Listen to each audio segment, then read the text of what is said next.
You're live. Are we live? Hello. Hello, world. It's alive. Erica's alive. She's here. She's ready to go. Is it ready? Are you ready? Okay, let me get it refreshed here so I can see what's happening.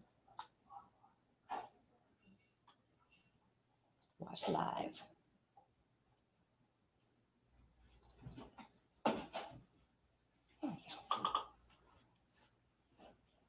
Oh dear. I think I should probably open up Facebook over here too, huh? Yeah. Oh, I forgot to silence your chat. Will you do that? Yeah. So it doesn't sound in here. Oh, we've got two people. Hello. Welcome. Hi, friends. Let us know who's here. Tell us who you are and the organization you're with.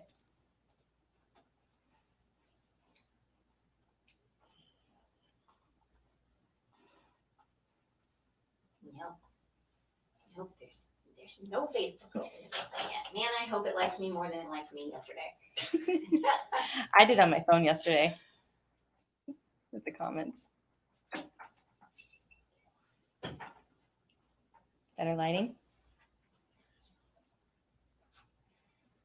Hello. It's a lot darker than it was yesterday. I don't understand what happened.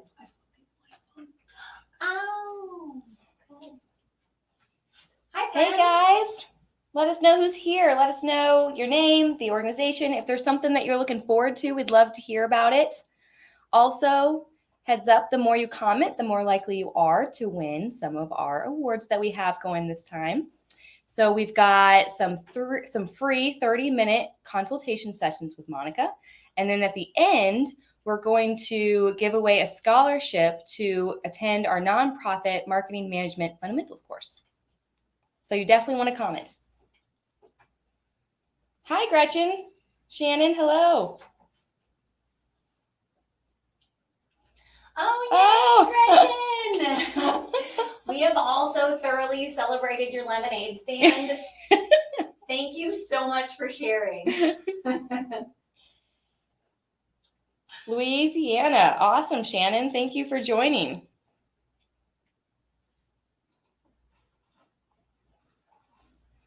Also, while we're waiting, we're going to be taking questions on a different platform than Facebook. So if you want to go ahead and log into Slido, that's slido.com. And then once you get there, there's going to be an event code, and that is 88470. And so that's where we're going to go to look for all of our questions when we have our Q&A sessions. So we want to make sure and comment those there. We'll also have a link for that here in a minute too, that you can click on and get set up. That's SLID. Sorry, friends. It's me again. It is. It's Rika.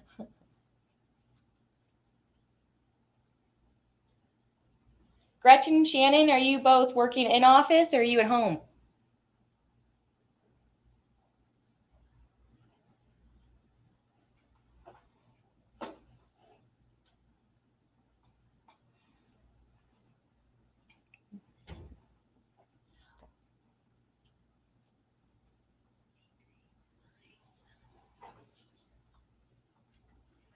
Got 4. Hello, friends. Welcome. We're going to get started here around 9 o'clock. That would be a long greeting if it was 12 o'clock. We're going to get started around 9 o'clock, and we're just going to hang out here and chat until then. Still at home, Gretchen? Yep, both of you. Very nice. I worked from home for about a month or two, and it was okay. At first, I really liked it because I was like, man, I am so productive. And then I got really lonely. Because I live in an apartment by myself, so I was like, I need some interaction. So I am now back at the office, but we're all very spread out in our different offices, and we still meet via chat and via online, so at least get to have some human interaction. Hello, newcomers. Welcome to the party. Let us know who's here. Chat who you are, what organization you're with. If there's anything you're looking forward to in this workshop, we'd love to hear it. Also, the more you chat, the more likely you are to win one of our prizes, like 4 free 30-minute consulting sessions with Monica. And then at the end, we're going to have a grand prize that's going to be a scholarship to attend our nonprofit marketing management fundamentals course. So make sure you guys are commenting.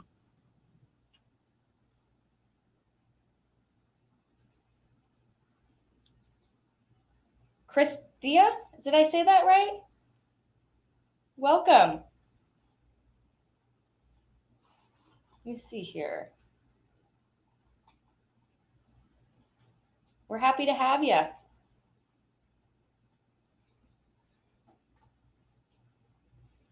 Also, go ahead and while we're waiting, if you haven't yet, I need all the help. Hey, we're here for you.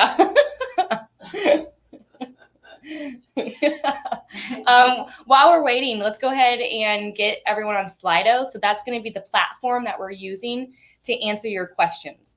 So that's going to be where we're going to look during our Q&A sessions for what questions you guys have. So to get there, you're going to go to slido.com. That's SLIDO.com. And then you're going to put in the event code, which is 88470. Also, there is a link that you can see in the comments that we have pinned that will take you directly there as well. And you do not need the code.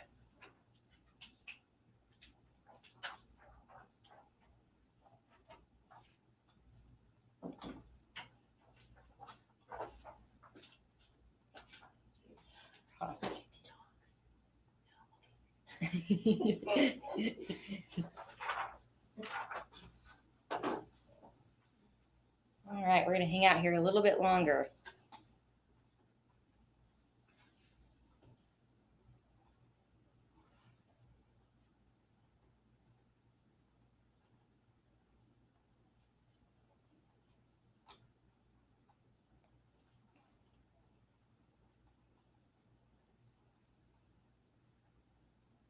All right, while we're waiting to get some comments going, what are you guys' thoughts on switching to fall? Are we into going to fall, or are we kind of sad that summer's over? What are you thinking? Because I know for myself, I just got all of my fall decorations out last weekend. It smells like a pumpkin patch in my apartment. And then I went to Marshall's.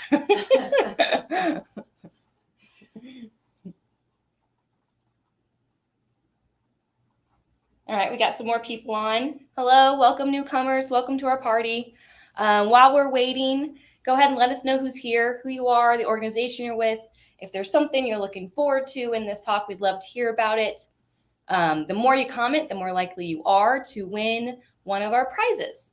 We're going to be offering 4 free 30-minute consultation sessions with Monica. And then at the end, we're going to have a grand prize winner that is going to win a scholarship to attend our nonprofit marketing management fundamentals course. And the way that we draw for those is through the comments. So the more you comment, the more likely you are to win. So we want to hear from you. Fall is the best. Yes. Yes, I totally agree. Sweater weather.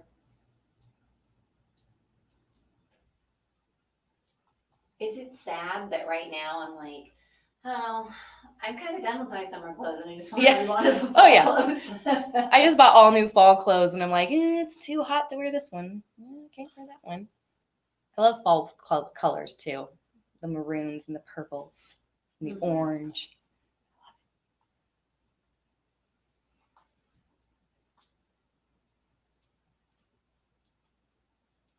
I'm loving the fall sense this year. Everyone's in for fall. Sweater weather. Sweater weather. Oh, Katie. I know, right? All right, guys, as you're heading on here, make sure that you're also going to our Slido. It is where we're going to be looking for questions. So if you have questions, that is where we're going to want you to submit those. There is a link in the comments right now that you can click on it. It will take you exactly where you need to go to get into our platform. Or you can go to slido.com. That's SLIDO.com. And then you can put in the code 88470. And that will get you there. Let me know if you have any troubles logging into it.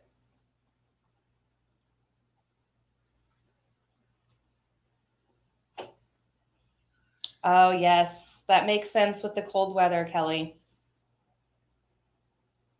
All the outside. Now, Kelly, where are you located right now?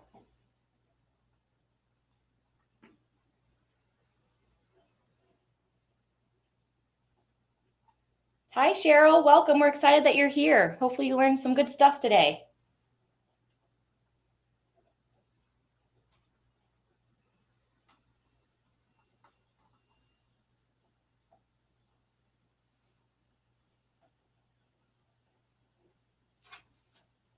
Homie and Kelly, when I had little kids, I had them at a Montessori school where they put them outside for multiple hours of the day, whether it rained or snowed or anything. And I have so many pairs of snow pants.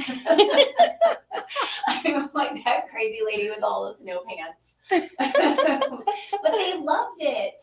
They loved it.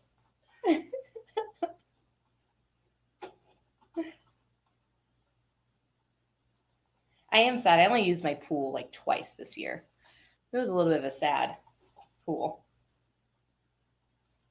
Thank you for listening to our podcast, Cheryl. Shout out. Yay!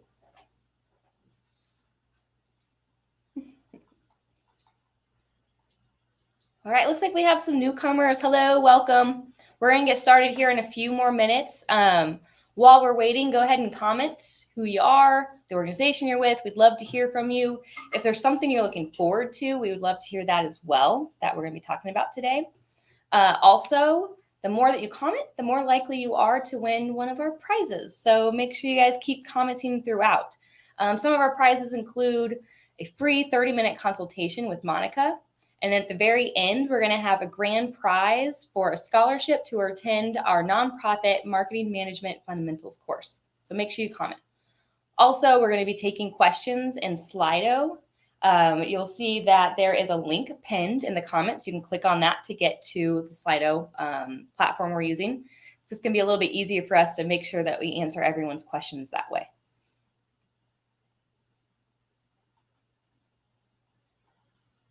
See, am I forgetting anything? I don't think so. Yeah. And let me know if you have any trouble getting into Slido. Also, you're going to want to make sure that you have your Facebook Live in full screen so that you can see the slides and Monica while she's talking. Get the full experience, you know what I'm saying?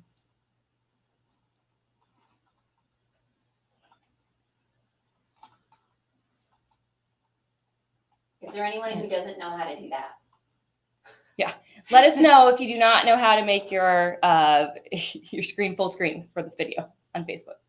We can help you. Yes. I can share the screen. I can show you where to click. Yeah.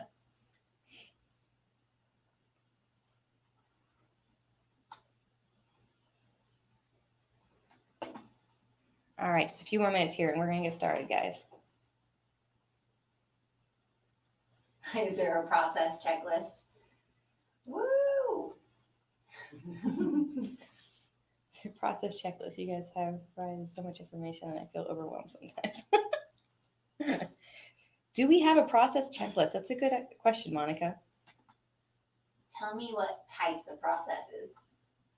Like campaign planning, like year-end campaign planning checklist?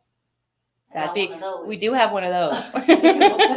We do like our checklists and spreadsheets. Yeah. Hi, Nan. Welcome. You can absolutely scream Yes. Yes, you can. We're here to help you. Oh, man, I'm going to tell you where to start today. I really am. Christia, I swear. This is Monica in the background. Yeah. Back here. You'll learn her voice when you see her face, too. It's going to be great.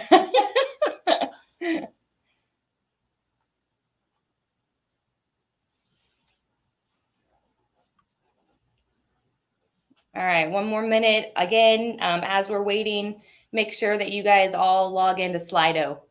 It's a link right there pinned at the bottom of your comments. That is where we're going to take all the questions. So when you have questions throughout, you can post those there. And then during the Q&A session, Monica will go to those questions and answer those. So we'll definitely want to make sure that we got some in there. All right. Well, what do we think, Monica? You want to go ahead and get started? Let's do Okay. that. So we're going to get started. So exciting. Okay, so at this time, I am going to ask you guys to do yourselves a favor. Go ahead and silence your cell phones, get out of your email, because the information that we are going to be giving to you today is going to be a great resource for you, and we don't want you guys to miss out. So for those of you who don't know Monica, which I think is actually quite a bit of people in this chat, which is pretty exciting, she is the founder and art director of May Create Design, an online marketing and web design company. Make Create was founded in 2005. And what's unique about Make Create is while many other online marketing companies actually started in traditional and then segued into online marketing, we were cutting our teeth building websites. And that is how we have our tried and true web design and online marketing processes that we have today. So around 2012, 2013, the Central Missouri Community Foundation approached Monica with an exciting new venture to partner with them in hosting a month-long online giving campaign known as Como Gives. And that campaign last year raised over $950,000 that helped around 138 local nonprofits here in Columbia. And through the years of running that online marketing campaign and running the online marketing, the website for this campaign, we have learned so much. And so we are really excited to share some of that knowledge with you guys today. So without further ado, let me bring in Monica Pitts. She is the owner of Make Create Design. She is the mother to both humans and dogs. And FYI, the two pups are in here, so you might hear one of them snoring throughout this a little bit. She's also an aerialist, a runner, yogi, crafter, a marketing magician, and your host. Yay. I feel like I should like stair step out. Oh, we're having so much fun. So yeah. All right. Then I think we should just jump in and get started. First, I wanted to take a second and I wanted to show you my awesome team that's helping us put this on today. So you know that these wonderful human beings really do care about you and helping you with your year-end work. So this is Stacy. She's going to be helping with the Q&A sessions. And this is Jason over here. Jason is running the comments in Facebook. So he's our Facebook guru. So he's out there. And then over here, where did Katie go? Oh, Katie's hiding down here. And here's Katie. Katie's running the questions over in Slido, and you already met Erica. So these are just some of the Make Create team and the awesome peoples that are helping put this event together for you guys. So you can thank them in the comments because they are so incredibly awesome. We could not do this without them. Okay, I'm gonna hide them now. I still love you guys. I'm just hiding you for a second. All right, so back to the slides. Here we go. All right. So a little bit about, Erica already told you most of what you need to know about Make Create, right? And I need to find my mouse because how is it that every single time? So I'm Monica. This is my family. I live in Columbia, Missouri. Make Create's in Columbia, Missouri. And this is my awesome team. You can see that some people are not helping today, but they did help in one way or another to get this thing put together. This is our support staff that are currently napping in the room with us. They are very supportive. And that's one of my favorite things about being a business owner is that you can bring your dogs to work. And so all together, my mouse keeps leaving me. There it is. We solve marketing problems. That's what we do. That's what we're trying to help you guys do today. And even the dogs, this is their debut video for the Como Gives campaign in Columbia, Missouri. This was our best performing ad from last year where these dogs asked people to make donations to our local nonprofits, and they're so incredibly cute. And we solve these challenges mostly online, but some of the stuff that we're going to talk about today is going to be in person. So there are 3 parts to this training, and I don't want you to miss out on all the goodness. So right now you are in the live part of the workshop, and you can also then go to the second part, which is those on-demand and supplemental videos, and those videos are also available to you in audio. So you can listen to them like a podcast, because I know that you're busy humans and you don't have time to just sit and watch hours worth of videos sometimes.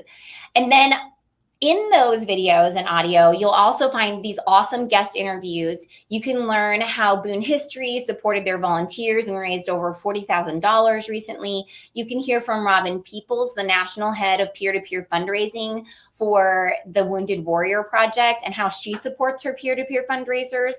And Jamie Friedrichs is there giving you tips to, run your year-end campaign for your small nonprofit. And yes, so they're really amazing. They're going to help you make this 2020 giving season a total success. Oh, and yeah, and then and I said guest interviews. Okay, good. Whew, 3 spots. I got it. All right. So today we're going to kick off this training with campaign strategies for small nonprofits in 2020. It's not that you can't expand it out of 2020. It's that we're here in this moment right now.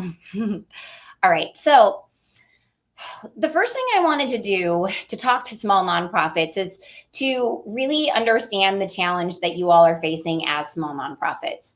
And I know, here, let me flip this and make this bigger so you can really see it. I know that people may not be as familiar with your cause. I know that you may not have as much or as organized donor data as someone who's been around for a really long time. And you may not have as many people that ask to help you run your year-end giving campaign. And your fundraising processes are probably less formalized because you may not have been doing them for as long, or maybe you haven't had the time to formalize them. But these are all challenges that year after year we can chip away at just little by little and make your lives easier so you can do this successfully. And we are going to start it today. Okay.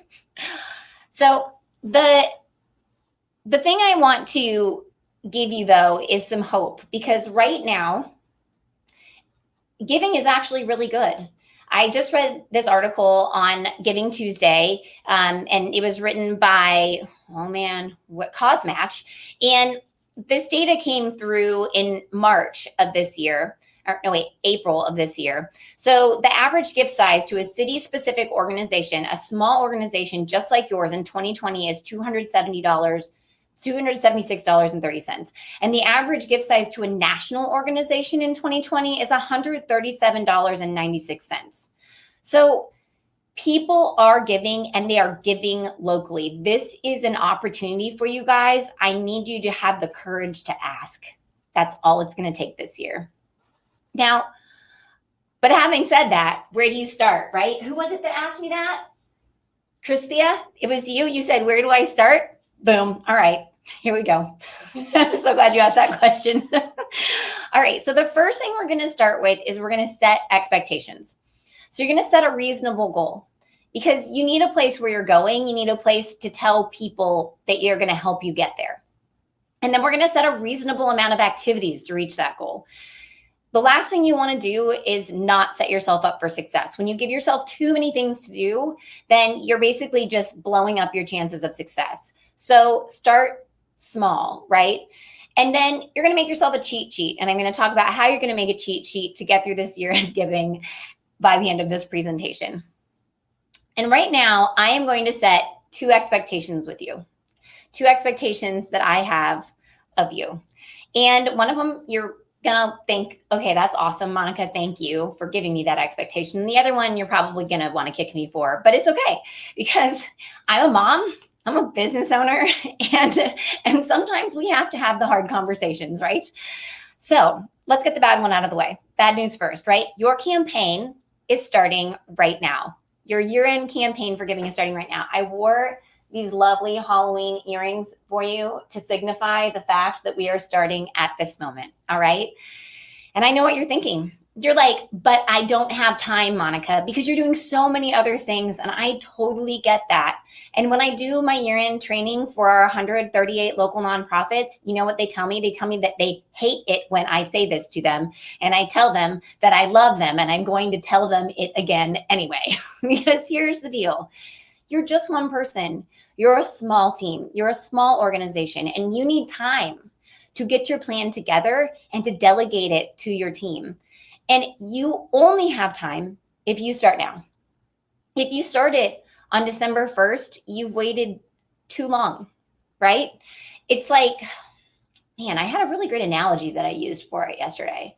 I don't know. Think about it like just waking up on Christmas Day and being like, I have no presents to give people. That does not work, right? You have to start the shopping ahead of time.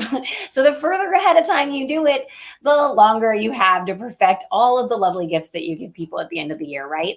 And it's the same thing with your year-end giving campaign.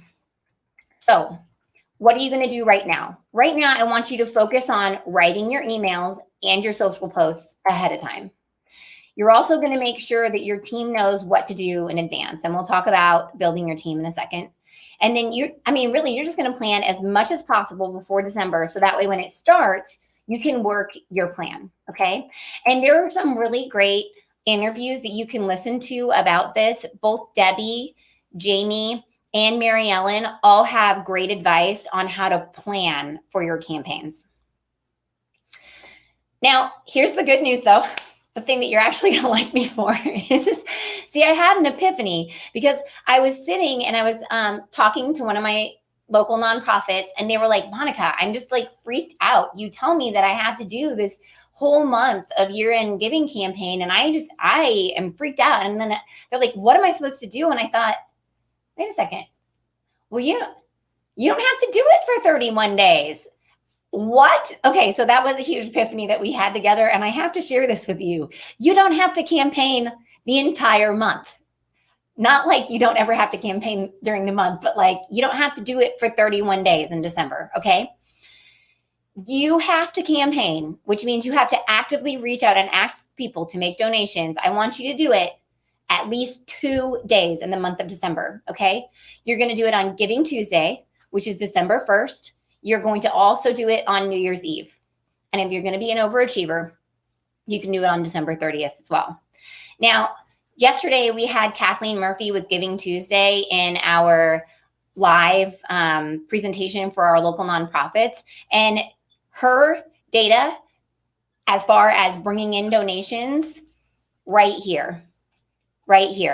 It's the same as ours. You see this first spike? I'm going to make it big so that way you can really see this. You see this first spike? This is Giving Tuesday. That's last year. Giving Tuesday is December 1st this year. This is Giving Tuesday. You see this next jump up here? This is December 30th. So Giving Tuesday is the second biggest giving day in the month of December. And then December 30th is the third biggest giving day. And December 31st is the biggest giving day. So why? Why is it? It's because you're giving people a deadline, and people are going to respond to the deadline. So Giving Tuesday is like giving people a deadline, and you have the momentum of Giving Tuesday behind you, and people are used to this movement right now. The 30th and the 31st, you're telling people this is the last day to give, and they give. Okay, so what are you going to do on those days? On those days, you're going to commit yourself to marketing your cause. You are going to send out emails. You're going to make social posts. You're going to do lots of those two things. You're going to make your phone calls and your texts. You're going to do your Facebook Lives. All of that big momentum we want to happen at the very least on those 2 to 3 days. Now, here's the good news. And this is why we really do need to focus on Giving Tuesday. If you start at the beginning of month and do a big push on Giving Tuesday, what will happen is you'll build up this momentum, you'll build the karma, and then those donations will continue to trickle in for the rest of the month. It's kind of magical, actually, because they'll forget and they'll be like, oh yeah, I wonder if I can still give. And yes, they can absolutely still give, right? We will accept their donations at any time. So working hard at the beginning is going to allow you to get some donations throughout the month. And then working hard at the end will give you some really great conversions because people react super well to deadlines. And I'll show you how that happens with emails in a little while. Okay, so now what? Now that we understand that we have to start our campaigns early and that we don't have to work all month long, what do? So the next thing that you're going to do is we're going to take inventory. I think about this like, I got a pantry, right? I've got a pantry full of food. I want to make dinner, but I don't have a plan for dinner, right? So we're just making a plan for the month of December, just like a menu that you would make for a dinner party, right? So we're going to go into the pantry. We're going to open it up. We're not going to the supermarket. It's not what we're doing right now because we don't have a huge budget. And the trick to marketing on a budget is looking at the things that you already have before you buy more, right? So we open up the pantry, what's in there, right?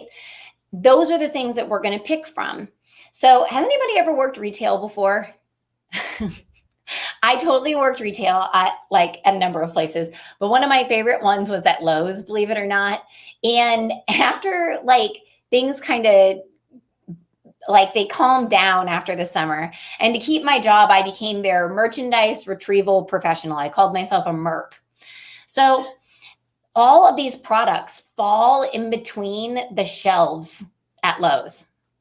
And they could buy new products, right? And sell those products. But why wouldn't they just sell the stuff that they already have? Well, it's because it's stuck in between all the shelves. And so I would literally shimmy in between the shelves. They didn't ask me to do this. I decided to do it on my own. So I would literally shimmy in between the shelves. And then I would stand in between these shelves and I would dip down and I would pick up the merchandise and then I'd toss it out into the shopping cart on the outside of the shelves. And that was awesome because they were using things that they already had to make money, right? Instead of having to buy more.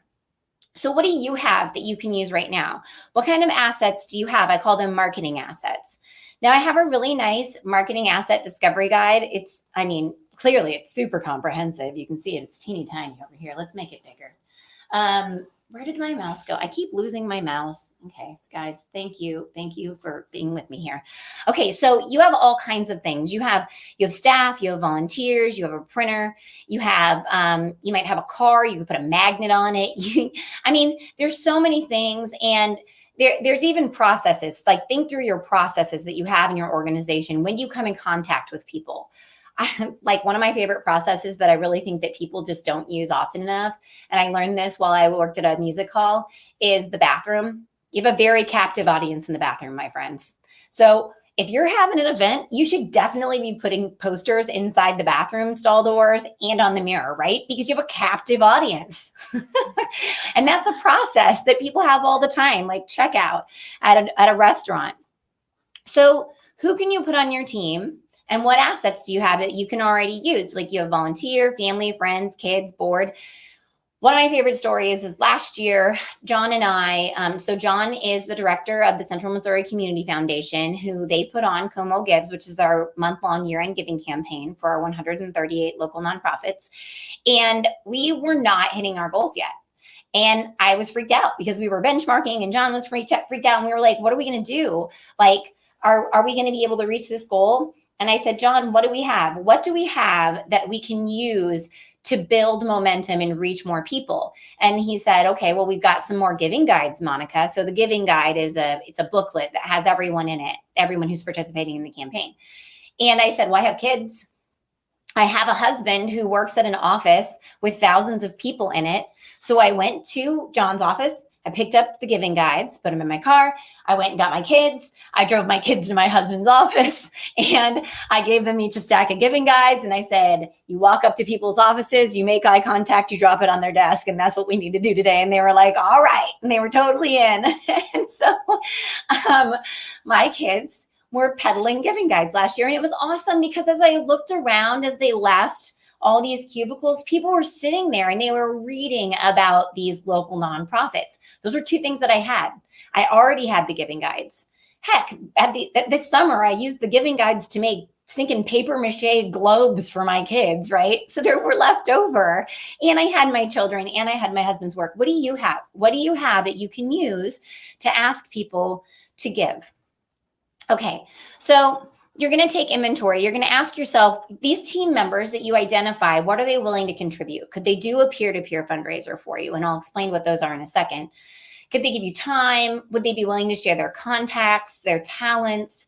Maybe they're really good planners. Maybe they're like Erica or Stacy on my team, who are super good at planning stuff. Maybe they're great at coordinating a team. Maybe they have amazing marketing expertise. Maybe they could just, give you a donation. Identify the strengths that your team has, and then you ask them to help by doing what they would be good at. And then you keep the items that you are good at for yourself to do, or maybe that you just don't have anybody to delegate to. So you're going to use what you have in your pantry. Let me make this slide big so that way you can see it. So you're going to use what you have in your pantry. You're going to combine your strengths and the strengths of your team with your assets, the stuff that you have in your pantry already, not the stuff you're going to go out to the store and buy. And here's the deal, friends. I know we all want to go out and buy a new dress for the event. We all want to do all this marketing online. You want to because it's an online thing these days, right? And you can't do it in person. But here's the deal. You only have what you have right now. You can spend the next few months building some more stuff, but ultimately you have what you have. And you can, if all you have right now, if all you have are phone numbers, then that's all you have. And so you're going to make phone calls. And when you make those phone calls, you're going to ask people, hey, will you like me on Facebook? Will you give me your email address so I can email you? So you can use these activities to build other assets that you can use in the future. But you have to start where you are. You start where you are, and there's no shame in it. It's excellent. If all you have is an iPhone and that's the only asset you've got, my friend, you have everything that you need to ask people to make donations, right? Because those things are pretty nifty. You can call people with them, you can take pictures with them, you can do videos with them, you can text people, you can make emails with them. It is awesome. This is a great asset, and you have it. And those two things together are how you're going to formulate your plan. Okay, so then after that, we're going to craft our story. Because this year is an interesting year, and we need to make sure that we very clearly ask people to give. So you're going to tell them the problem that you need to solve. You're going to let them know that they can help you solve it. And you're going to show them that you're the right middleman to make all of this happen. Now, I've seen a lot of suggestions, people saying, hey, here's the deal. Here's how, you need to make an ask. And they always say you need to tell a story. You need to create need. And I feel like stories and need are pretty intangible objects sometimes, right? They're harder to wrap your head around. What exactly does that look like? And when I read this on Giving Tuesday, I thought, I love the fact that they start by telling people that there's a problem you need to solve, because I know what a problem is. I know what problem I'm solving. That's part of my mission, right? That's part of my purpose. You know what problem you're trying to solve. And donors are much more likely to give when they feel like their money is being used to right a wrong in the world. They want to feel like heroes. So let's give them a problem that they can help you solve. Okay, so last year we conducted a donor survey from our Como Gives participants. And we realized that their most popular reasons for giving was because it was easy. It was easy to donate to multiple nonprofits. It simplified their year-end giving, and it allowed them to show their love for the community. So how can you use this information? I want you to, you can emphasize convenience if you know that convenience is something that you can give them. Emphasize local for sure, because people want to support local right now. And some people they wait until this end of year campaign to make a gift. And some of your people might be waiting as well. And then I also want you to look at your online giving options, and I want you to make sure that it's as easy to use as possible. Because people are giving through Como Gives because it's easier for them to use than some of the other nonprofit options that they have. Okay, so as you're crafting your story, you're going to think about that ease of use. You're going to think about local, but also ask yourself, how has COVID affected your organization and those you serve? Because the urgent problem that you're solving right now is the one that we need to ask our donors to join us in this year-end giving season. So we all are hurting. We all hurt for some reason because of coronavirus. And we have more empathy as a society than I have seen in a really, really long time. And I think that's why we have surfaced so many wrongs to right this year. So show your donors something that they already know is a problem that they can help you solve. So I gave an example of crafting a story for a local nonprofit. Grade A Plus is an academic support and enrichment program. And it provides free community tutoring and mentoring for youth aged 8 to 19. This is a lot of the times where people just say, so will you make a donation? Now, I know in the back of all of your minds, you understand what a challenge it is right now for us to educate our youth in this virtual environment. I know you know that, but I didn't tell you that. I didn't start that way. So it makes you, you're like, yeah, it seems like it's a useful organization, right? All right, so let's look at how we can craft a story using that 1, 2, 3 methodology. 1, we're going to tell people the problem they need to solve. 2, we're going to let them know they can solve it. 3, we're going to show them that you are the right middleman to make it happen. So I'm going to read this to you now. Middle school students are sitting in Taco Bell parking lots borrowing Wi-Fi to do their homework. With school going virtual, students in Columbia need our support more than ever. They need more than internet access. They need tutors and even technology just to join school online. So with your donation, we can bridge this gap. We've over doubled our tutoring hours, volunteers, and staff. Your donation will help tutor and mentor youth. Your donation will assist with providing internet for students without access. Your donation will continue to secure iPads and Chromebooks, allowing youth to attend school online. Together, we can connect these students with the resources that they need to continue with their education. Okay, so that's my ask. Now, when I first wrote this, and I tell you this because I write on a regular basis, and maybe you do not, I ended up writing it all about the organization. We're doing this, we're doing that, we're doing this. And then I thought, no, because it's not about the organization. It's about the donors and how they're helping you. These donors want to be part of what you're doing. And so we need to give them the chance to do that by showing them that when they give us their donation, they are part of it. So it needs to be flipped back at them. So when you read your ask first, when you read your story, I want you to read it through and be like, did I make this all about me? And if so, that's totally cool, because now we're aware that we're definitely going to do that. And then make it all about them. Flip it back and tell them, you're doing this. It's you that's making this happen. Okay, and then last, we need to make a cheat sheet, right? I told you we were going to talk about making a cheat sheet. All right, so in our office, we call it a task calendar. This is how we start every single project that we do. Erica loves them. She makes them repeatedly in Excel or Google Sheets. It's kind of crazy. And you're going to list out all of your activities that you're going to do on the days that you will do them, who will be responsible, when they're due, and you'll put them in chronological order. Now, I almost put this before number 4, because if you want to, you can put crafting your story as part of your cheat sheet, because it can be a thing for you to do, right? Okay, so this is your master list.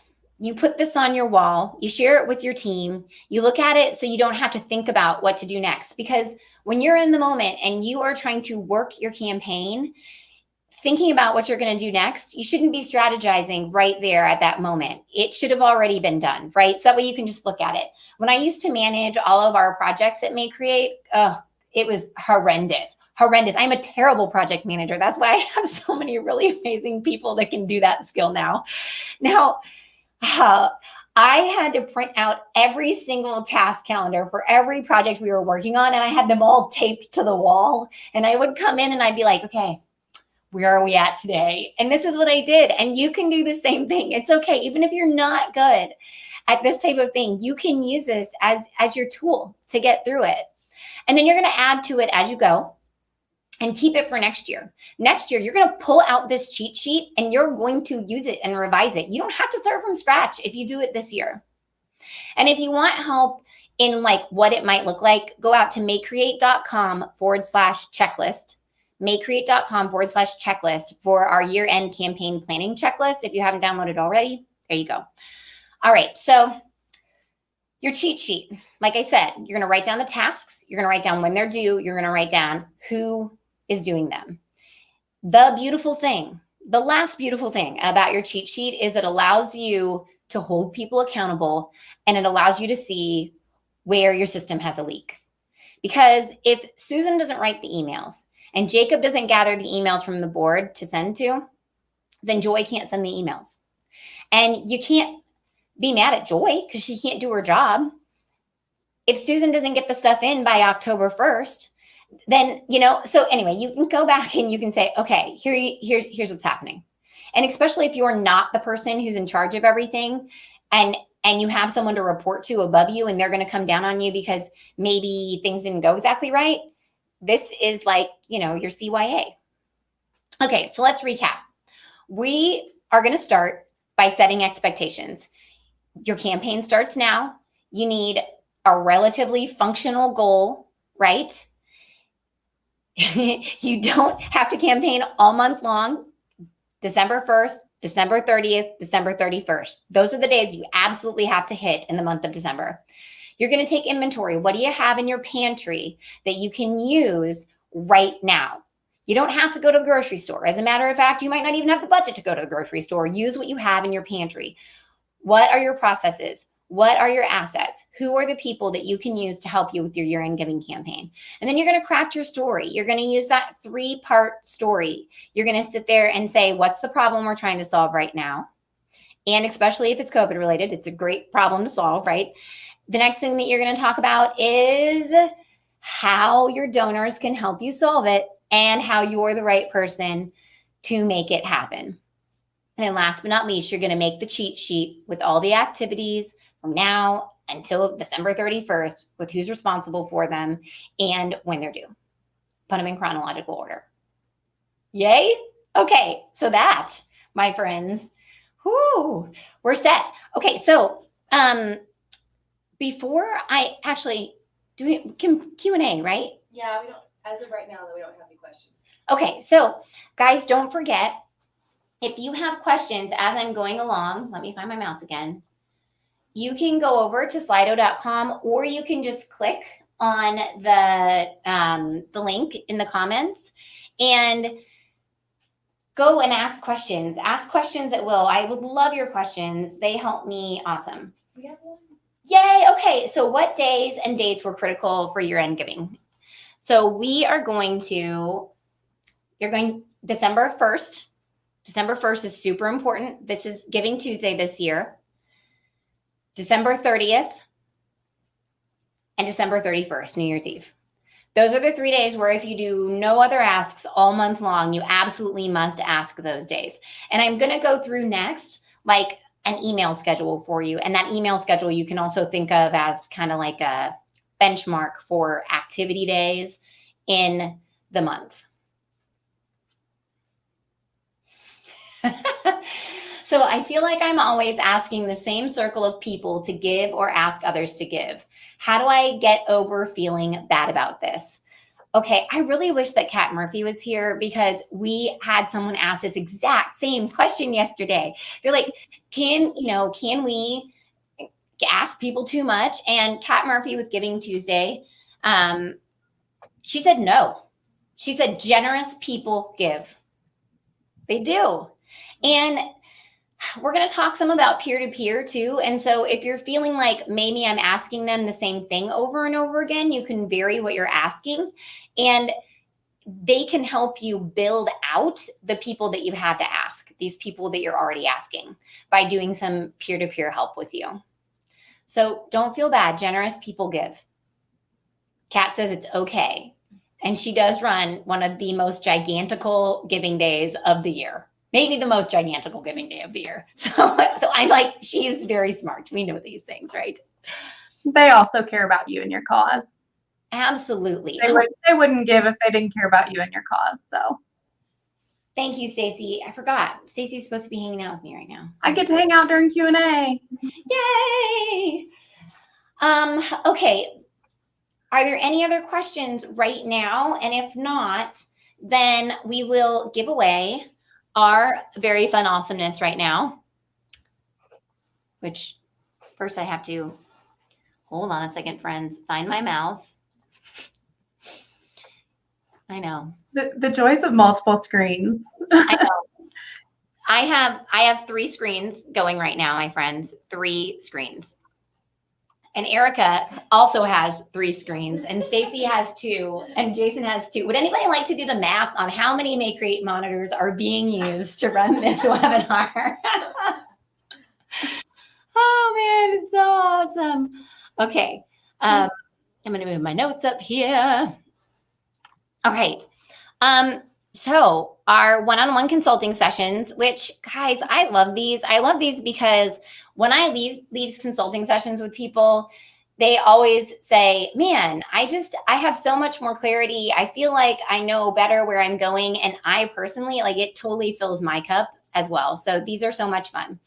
So we have 2 winners of half-hour consulting sessions. We have Kelly Schaefer Rains, and actually that's not Christia. Christia, you get to come and hang out with me too. So Jason will put those in the comments so that way you know. And Christia is logged in as Mariel Castro. I'm remembering these things. How amazing is it that I just remembered somebody's name? Names are not my strong suit as a dyslexic human. All right. So fun thought too.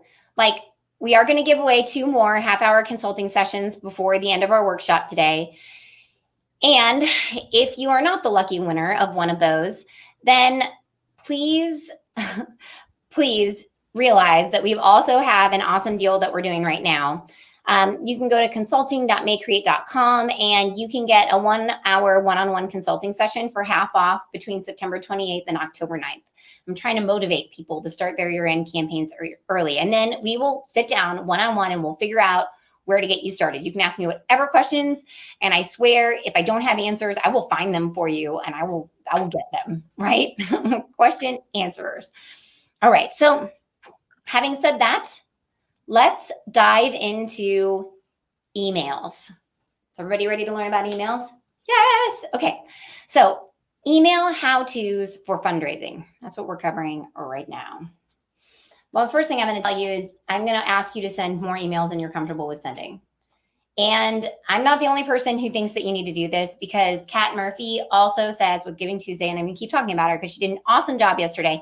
And we're like pulling the talk that she gave yesterday out of the Como Gives training, and we'll put it up into the on-demand content for you guys so that way you can watch it as well. We need to send more emails. And I'm telling you this because every year I tell my nonprofits in Como Gives, hey guys, I need you to send emails. And every year, I don't think they do. And it makes me so sad. And so here I am back again, momming you into action. Just like you're going to study your spelling words, we are going to send more emails. So let me tell you the schedule that you're going to use to send your emails with. And I'm going to make this bigger slide so that way you can see all these dates. And these slides will be up in your on-demand content for you to use later. Okay. So if you watch Kat Murphy's presentation as well, she's going to tell you to send even more emails than this.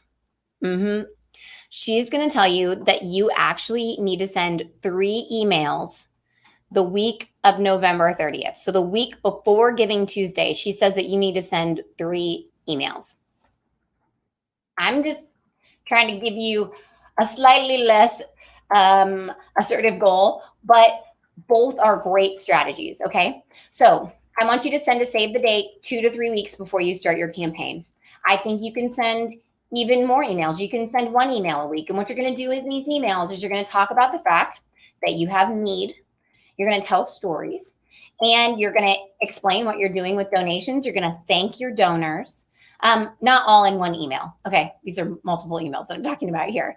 And you're going to let them know, hey, we are doing Giving Tuesday this year. Mark your calendar. Please make a donation on Giving Tuesday. You're going to send them a reminder on November 30th that they need to come and donate on Giving Tuesday. On Giving Tuesday, you're going to send a minimum of 2 emails. Kat says you should send 3.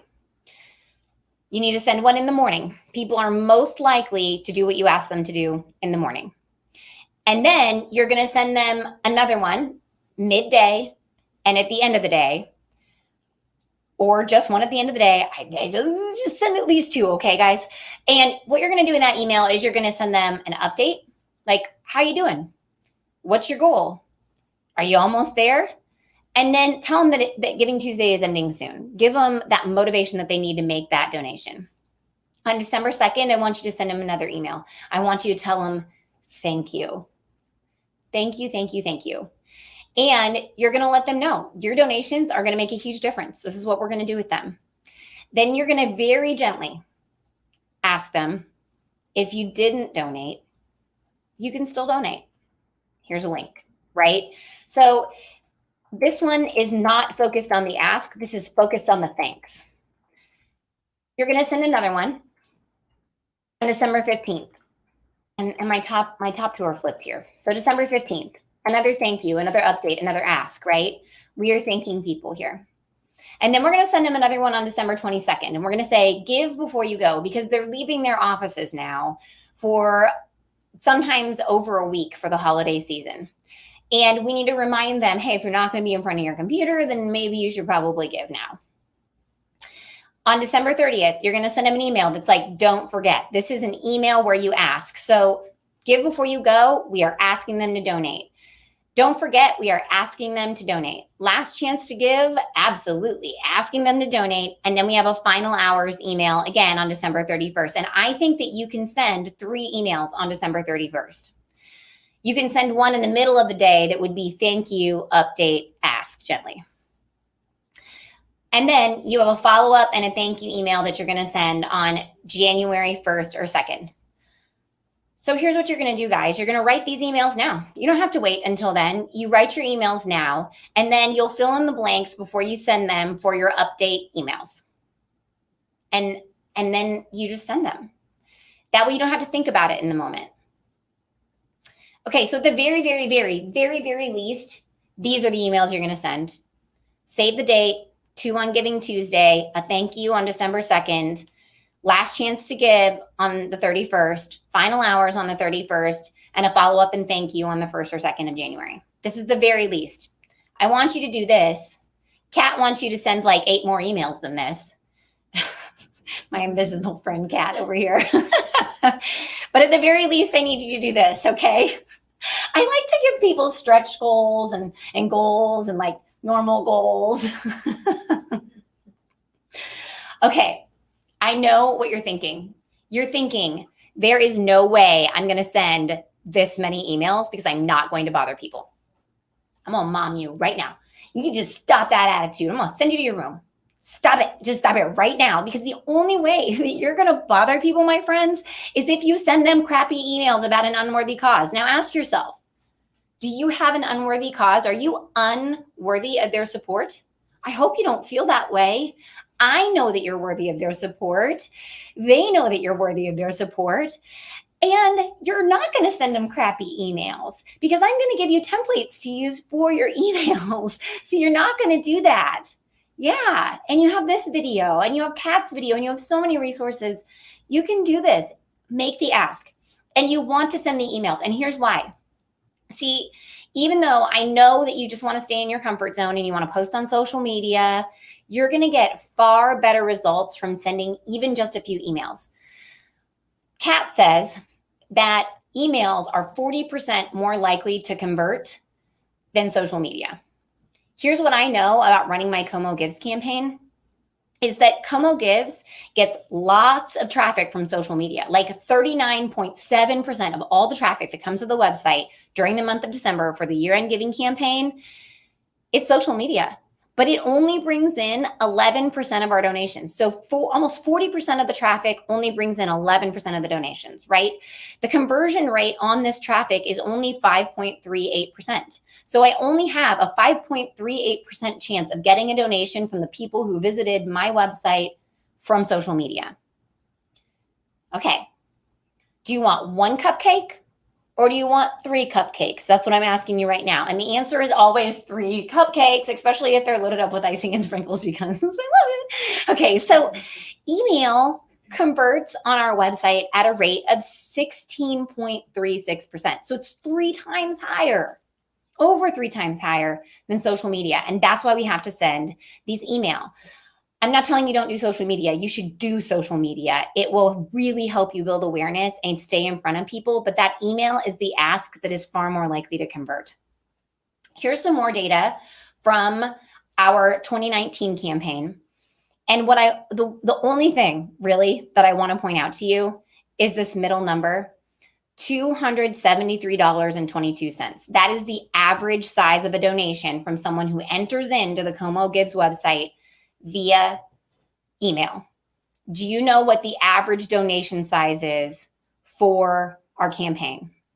It's $115. So the people who come in via email, not only are they my highest converting traffic at over 16%, they give the biggest donations. So if for no other reason, like if you're like, nope, you know what? I am freaking out about sending people these emails. They are your best people to ask. Please, please, please send the emails. Okay.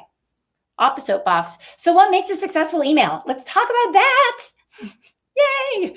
All right. So the first thing it's going to do is it's going to arrive in someone's inbox. What do I mean by that? I mean, like you actually have to send it. We already talked about that. Done talking about that. And you need to have an accurate email. That's one of the reasons that we need to start emailing people before Giving Tuesday. because we're going to ask them to donate on Giving Tuesday. We need to know what our email list health is. Like, do you get a whole bunch of bounce backs? Like, if you have the wrong email address from somebody, but you know that they've been an amazing donor in the past, you give yourself plenty of time to figure out what their new email address is, or to call them in person and put them on your phone call list if you start ahead of time. Now, I want to let you know there's a lot of auto sorting inboxes out there right now. Yeah, I have one of them, and I'm certain that many of you guys do. When you are using Gmail, for example, their default inbox layout has messages that are divided into primary, social, promotions, updates, and forums.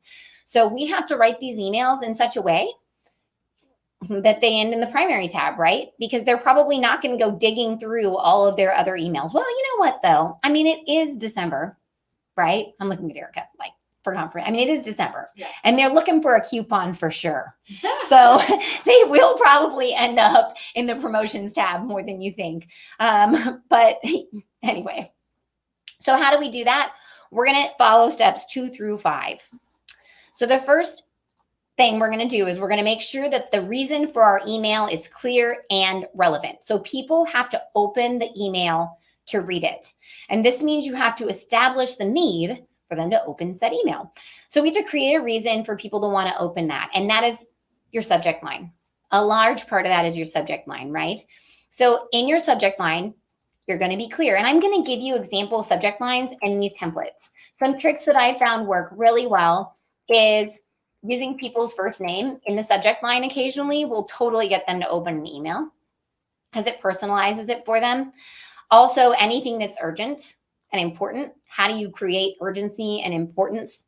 And sometimes I think just totally going off track, like if your emails are always newsletter or something to that effect, then just have something completely different that maybe doesn't exactly sound like it's from you, but tells them there's something amazing in this email and you want to open it. Okay, the next thing that you have to do is send it from someone they know. And I know you're like, well, I mean, they know me. I want you to take a step out though and think about the way that you answer your phone calls. Are you more likely to answer the phone from someone that is in your caller list, or that random number that you don't know who it is? I'm totally answering it from the people that I know, right? And it's the same thing with your emails. And here's the deal. Google weighs several factors to judge whether emails deserve replies, including the frequency of previous interactions between a sender and a recipient. So when applicable, it even reminds people that they haven't replied yet to people that they talk to often and prompts them to consider doing so. So what that means is the person who emails them the most is the one that's most likely, A, to have their email opened, and B, for Google to pull it up if they don't reply to it or open it. So whenever we're really trying to get our clients to do something, we divide up the list and give it to the person that talks to people the most. So Erica emails people that she talks to the most. I email people that I talk to the most. So you're going to use the people that you have in your organization to help you send these emails. And if you're going to do it even from like MailChimp or something like that, you just put their email address as the from address. So that way it's from someone they know. Okay, so the next thing that a great email does is it greets you by name. So you can include the recipient's first name in the subject line, yes, but then also when you open an email and it says, Dear Monica, you're like, oh, that's so much better than hey there, right? Because this person knows me. And you can use all kinds of different fun features. Here, I have an example here. So you see all the things that are in the brackets. Let me make this big, real big, so you can see it. So you see all the things that are in the brackets here.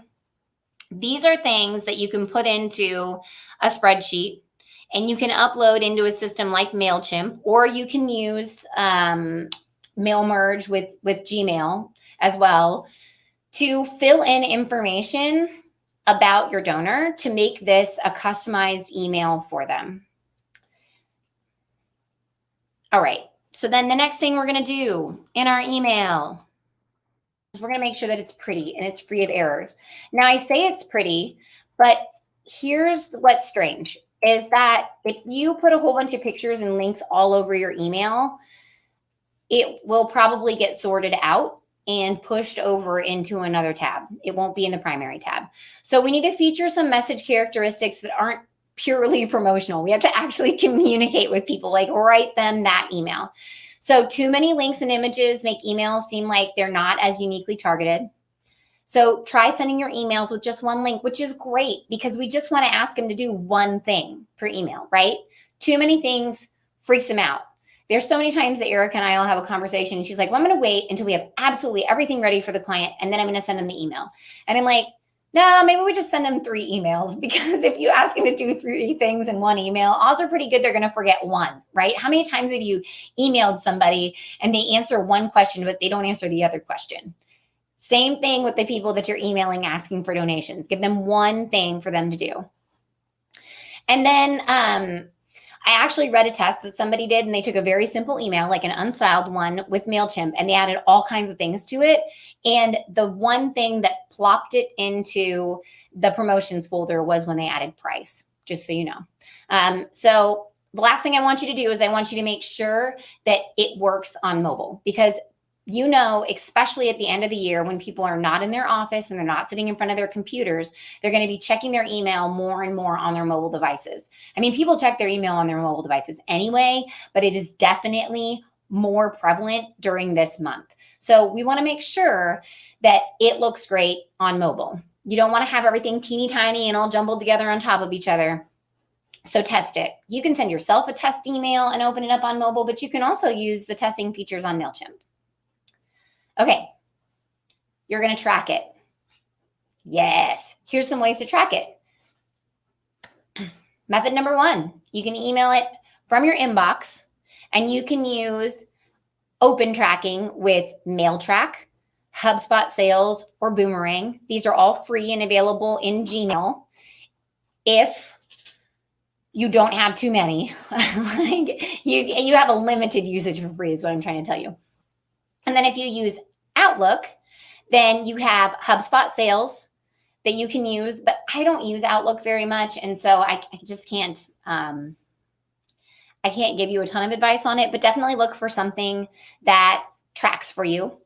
And if you do send it from your email, like your physical email, and you're going to send it in a batch to people, then make sure that you do it in very small batches. You don't want to do too many at a time, because then people, like the email gods, think that you're spamming people. That's the easiest way to explain this.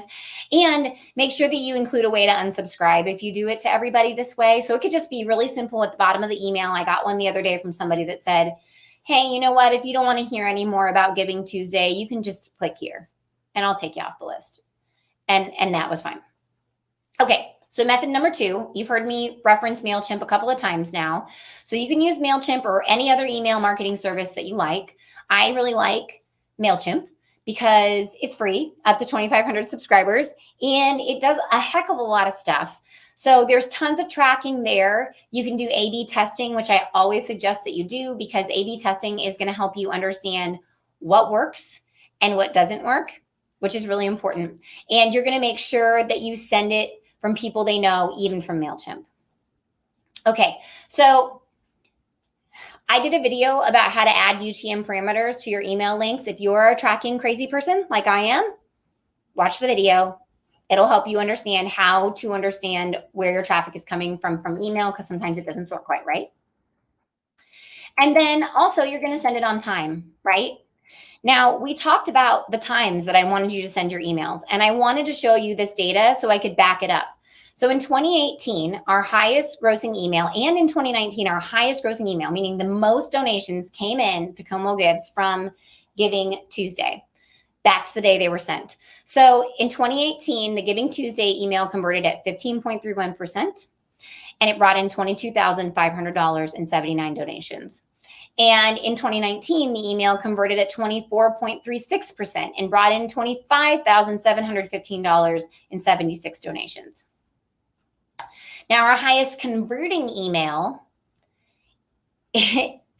is New Year's Eve. And that's why you need to send the two, right? Because the one's going to get you the most donations and the other is going to be the ones that people take action on, right? So in 2018, the email converted at 34.75% and brought in $10,178.49 donations. And in 2019, it converted at 28.11% and brought in $15,089.61 donations. When I talk about conversions, what I mean is that the people who came into my website from this email had a likelihood of donating. They were 34.75%. Like, that's the likelihood of them donating. That is great, right? Okay. And the last thing that I want you to do is I want you to follow up personally. You're going to follow the data because you're tracking it. You know who you can ask. You know who's giving you your donations. Now, as you're going through the month, you're going to go through that information, who has clicked, who's opened these, and you'll follow up personally. Sometimes you'll follow up with a thank you because people donated and you'll see that. And other times, if they're not donating, but they went to the donation page, you can ask them, why not? You can also follow up and just have a phone call or send them another personal email. But keeping an eye on that is what's going to help you make sure that you get all your donations possible at the end of the campaign. Okay, so what did we go over? We're not going to be spammy, and we're going to send more emails than we think we have to send, right? We're going to use the templates that are going to be provided to you, and you're going to follow all the rules and make a clear ask. Send it from someone they know. You're going to greet them by name. You're going to spell check everything and make sure that it doesn't have errors in it. You're going to track it. You're going to send it definitely on Giving Tuesday and December 31st, and you will follow up personally. Okay. Email questions. Let's bring Stacy back in and have her hang out with me and answer email questions if we have them. Oh, poop. There. I'm doing it. There we go. Okay. So, yes, this presentation is going to be made available online, so you can absolutely listen to it again. I actually recorded it, and it'll be separate and awesome. Stacy, do you want to brainstorm the best way to come up with a compelling problem to solve? Absolutely. So, I mean, I think this goes back to a couple different things. Definitely your audience, for sure. What are they interested in right now? What's going on in the world? Like, obviously, right now we have a pandemic going on. So, if your mission in any way ties to that, I think that's something that you can tie in and talk about. Or if your mission, it really should tie back to what your mission is. I mean, you are solving a compelling problem if you're a nonprofit in one way or another. So whether that is you're providing medical relief worldwide, you're helping bring music to kids in schools, in communities, anything. Whatever your nonprofit is, there's a million of them, and you all have a wonderful, unique challenge that you're solving in your community.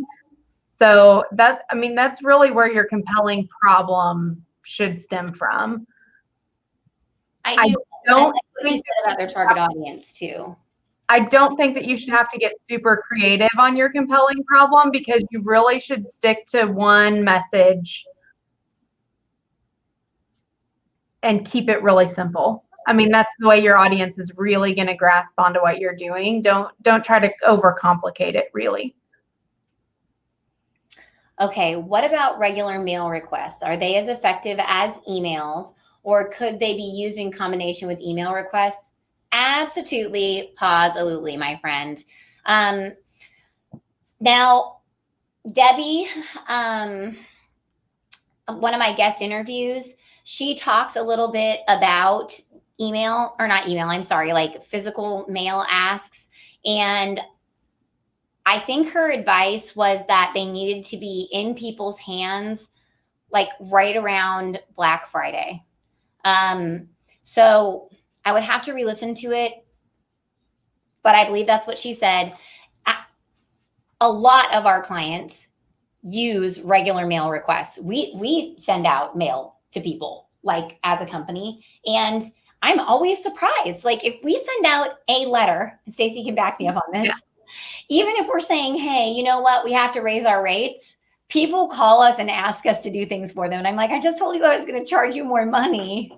It's amazing. They just remember that you're there. And even so, something to think about in this year-end giving campaign is sending thank you notes to anyone who has donated to you in the last year or even the last 2 years, because like just saying thank you, this is how your donation impacted what we were doing, is really important, because they're looking for things to do at the end of the year and you need to be top of mind. And so even if it's just a Christmas card with a thank you, this is and a picture of what you did, that's going to get you a lot of stuff with them, because they're going to remember that you're there when they're trying to think about what they're going to do with their money at the end of the year. So make sure that you send those thank you cards about what you are doing with their money. I think that's really important.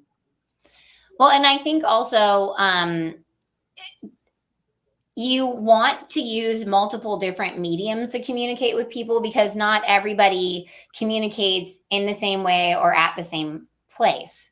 So I'm not on Facebook all the time, but I'm always in my email. So I'm very likely to get your email. Now, I was telling Stacy the other day, I'm like, well, we should really send a postcard to people. And Stacy looked at me and she goes, Monica, when was the last time you even looked at the mail that came into the office? And I'm like, oh yeah, that would be because you and Kara look through all the mail. And she's like, yeah, and you're the decision maker. So does it really make sense?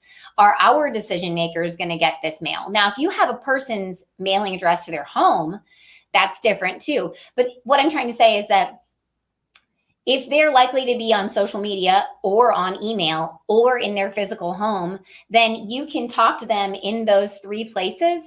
And oftentimes you don't even have to have a completely new message for each one of those places. Mm-hmm. Your email can be converted into a mailing, or your mailing can be converted into an email.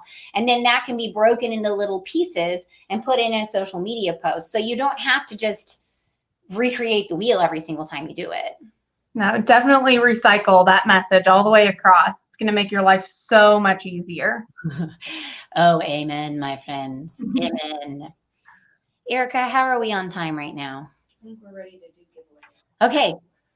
We're doing giveaways right now. Okay. So a reminder, let me flip out this screen right here so that you can see what, oh, wait, no, I just flipped the wrong screen, darn it. It's like I need a snack or something. I think my brain's actually flattening out right now. Okay. So we're doing a giveaway for 2 half-hour consulting sessions, which, you know, those are a $45 value. And you'll just email me to set this up. Okay, friends. I mean, you can even like message me on Facebook too. It's not like you don't know how to find me out there. So Charlotte Klopp and Gretchen O'Brien, you, my friends, are the winners of these awesome consulting sessions. Woo-hoo. Yay! I can't wait to meet you guys. And we do them via Zoom, and then I can like see your lovely faces, and it's awesome. Okay, so if for some reason you are not the amazing lucky winner of one of these half-hour consulting sessions, remember that we are offering, or if you need more time for that matter, we are offering half-price consulting sessions from September 28th to October 9th. And so you can go to consulting.makecreate.com and just schedule an appointment, and we will hang out, and it will be awesome. Okay, let's talk about peer-to-peer. I get kind of excited when I talk about peer-to-peer. Clearly, I get kind of excited when I talk about everything. Mastering the end-of-year peer-to-peer. What are we going to cover? We're going to talk about what it is. We're going to talk about campaign ideas. We're going to talk about who to ask. We're going to talk about how to ask these people. And we are going to talk about how to support your peer-to-peer campaigners. So let's start with, what is it? So think of peer-to-peer like a good old-fashioned chain letter. You tell 2 friends, and then they tell 2 friends, and so on. People don't realize it, but they use this same strategy when they have a gala, right? So you invited me to your gala because I'm a supporter, and I'm going to buy a table, and I'm going to invite my friends to come sit at the table. There you go. I just introduced you to 8 of my closest friends. It's the same thing with any peer-to-peer campaign. You're also doing the same thing with 5Ks and trivia nights. They're all really peer-to-peer fundraisers. While my friends might not have bought the ticket to come sit at the table, they're there to buy silent auction items. They're there to learn about the mission of your organization. I am exposing you to more people, right? And that's the beauty of peer-to-peer. So Giving Tuesday explains that rather than the nonprofit just asking the community to give, like earlier, someone asked, how do I make myself not feel guilty about asking the same people to give over and over and over again? So the peer-to-peer is cool because you can ask them, hey, would you run a campaign on our behalf? And then it becomes, rather than the nonprofit just asking people to give, it becomes about the community rallying together to support a cause that they're all connected to and care about. And sometimes that cause stems from that individual who's asking on your behalf. Now, here's a bit of data from our Como Gives campaign to explain to you why I think that this is such a powerful tool. I'm not the only one who thinks it's a powerful tool. I called up, 2 years ago before we did peer-to-peer. I called up multiple other giving days in the nation. These people are so amazing. Can you believe that they actually sat down and had a phone conversation with me? It's so great. And I was like, what is working? What are you doing that's working? And they said peer-to-peer. And so we started doing it 2 years ago, and it did way better last year than it did the year before. So in 2018, we brought in $14,497 on our peer-to-peer fundraisers. So that's our nonprofits asking their supporters to do a ask on their behalf, right? And then in 2019, we brought in $38,221. Okay, so that is awesome. That's over 100%, right? And I still think that we have so much further that we can go with this. One of the things that helped me really realize the value of peer-to-peer is the conversion rate. So remember how we talked about the conversion rate on email was over 16%. We talked about the conversion rate on social media is just over 5%. Well, on peer-to-peer in Como Gives, our conversion rate is 8.2%. So it's even better than social media, which is awesome. And the beautiful thing about your peer-to-peer also is that you gather donor data to add to your list of people to ask for future donations. Plus, my data shows that the average donation from a person entering the site on a peer-to-peer campaign, their donation was on average $100.58. So that's only $15 less than our average transaction on the campaign. So this is awesome. This is wonderful. And it only makes up 4.2% of our total donations. So I know we have got a ways to grow here. Now, who are you going to ask? Who are you going to ask to make your peer-to-peers for you?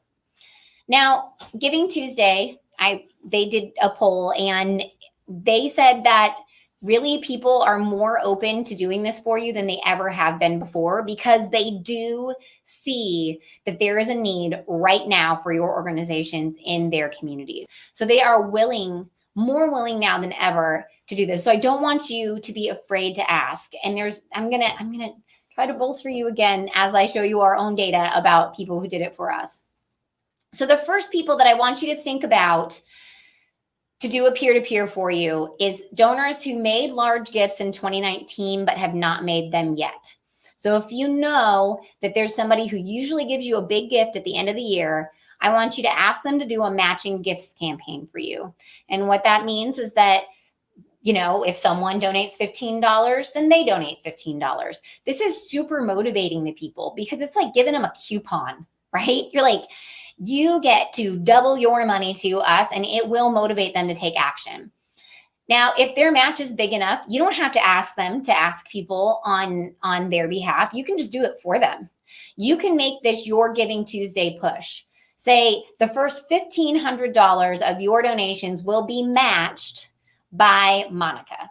Actually, I'm not doing that for you, but someone might do it for you, right? And so you can use that as part of your Giving Tuesday, but it is a peer-to-peer, right? Because you can have them ask their friends as well. Now, If bigger matching gifts are hard to come by, because I know that sometimes they are, don't be afraid to break it into small parts. One of our organizations last year, CMCA, broke it into weeks, and they had a donor that matched gifts each week throughout the month of December. And this was part of their ask. And they still raised well over $1,000 with these matching campaigns. So don't feel like you can't break it into smaller pieces. I also want you to ask people who did it last year successfully. And there are 2 reasons why I want you to do this. So if someone in the past has run a peer-to-peer for you, I want you to ask them to do it again. The people who donate first through peer-to-peer have a likelihood, an 80% likelihood of donating through that same campaign type again in the next 192 days. So if I donated through Erica's peer-to-peer campaign to your organization, I have an 80% likelihood of coming back and doing it again, even if I haven't done anything else with your organization, even if you didn't even ask me. Erica will probably ask me again, and I will give to you again. There's an 80% likelihood of that. And we asked our peer-to-peer campaigners last year at Como Gives, would they do it again? And 71.9% said yes. 25% said maybe. And only 3% said no. And that was out of 64 responses. That is overwhelming. Like, I think they actually really enjoyed it last year. So when you're asking people to do this on your behalf, you're not asking them to take medicine. You're giving them a treat. It's fun. All right. So the other thing I want you to think about are supporters who are well networked or active on social media. These are great people to ask because you can leverage their asset of a big audience to build your audience and donations. So these are people like local business owners or local news personalities. And I did a little cheaty video for you where I show you how to do some detective work and see how well networked people are on social media. And you can find that in the on-demand content. It's quick, easy. Totally go through it. I want you to think about asking your board members, volunteers, and steadfast members to help you this giving season to do a peer-to-peer. They already know your story. They can already represent your organization well, and they know why they love you and that you do great things. And so these people are really easy to step into the role and make that ask for you. And then also, I feel like you can ask supporters who are in a sales role. Now, I say this because people who are in a sales role, they are often far more comfortable asking other people for money because they talk about money all the time. I mean, Stacy and Erica, Race, myself, we talk about money all the time, every day with people. It's not a new thing for us to ask someone for money. And now, but we're also not kindergarten teachers, right? So think about the roles that these people have in their lives and what their comfort level is with asking people for donations on your behalf. And also know that people like Stacy or Race or Erica or myself, we're more experienced in handling objections for these style of conversations as well. People tell us no, right? We've had that happen to us before. It's not going to decimate us. We're okay with it, right? Okay. The other thing I want you to think about are supporters with special talents. They can donate their skills or expertise. And then after donors make a certain number of donations, they receive this prize. So let me kind of break that down for you a little bit. The best peer-to-peer campaigns follow an if-then formula. So if you donate X amount of money by a certain day, then this thing will happen. If you donate X by Y, then Z will happen. So why does this work? It's because it gives people a reason to give. The reason could be a deadline, it could be a prize, it could be for entertainment. And I'm not saying that people will not give to you based on your worthy cause alone, but the people that you're reaching through your peer-to-peer campaigners, they may not know you as well. They may not have heard of you. And this will help motivate them to do something for you. So here's some examples of these.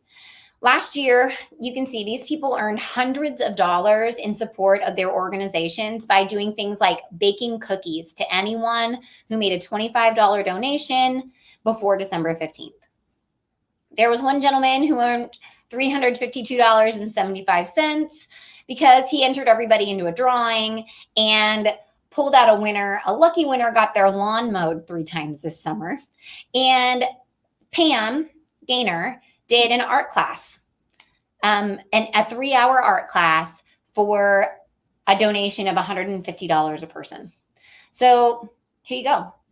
Just think of the people that are super talented that might be willing to do this kind of thing for you. And especially because it's virtual, it could get even bigger, right? All right, now, challenge campaigns also do really well because they follow that same methodology. If you do X, buy Y, then Z will happen. So Lisa said, if you donate up, if I reach $500, I'll dye my hair blue. And she did. And then there were 2 people that actually competed against one another. And Carrie won with $2,200 because they were having a challenge to see who could raise the most money for their organization. Ooh, and one group that I was talking to in a consulting session.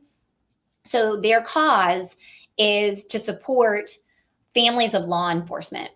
So they are going to go out and ask our local police stations to compete against one another to see who can earn the most money. And I'm like, oh, this is so smart because those people are super competitive, right? And yes, okay. And it all kind of falls together. And then Joe, he said that if he raised over $5,000, he would shave off his beard, and his friends made it happen. He had to shave off his beard. Okay, and then there's raffle campaigns as well. All of these campaigns said if you donate a certain amount of money, then you'll be put into a raffle, and I will draw X number of winners to win this prize. Raffle campaigns worked really well. As you can see, some of them raised over $900 last year. All right, so now that we have some ideas of types of campaigns that you could ask people to do on your behalf, types of peer-to-peer campaigns, how do we ask them to do this for us? Okay, so the first thing that you're going to do is you're going to make a list. This list can be part of that major checklist that you have for your year-end giving.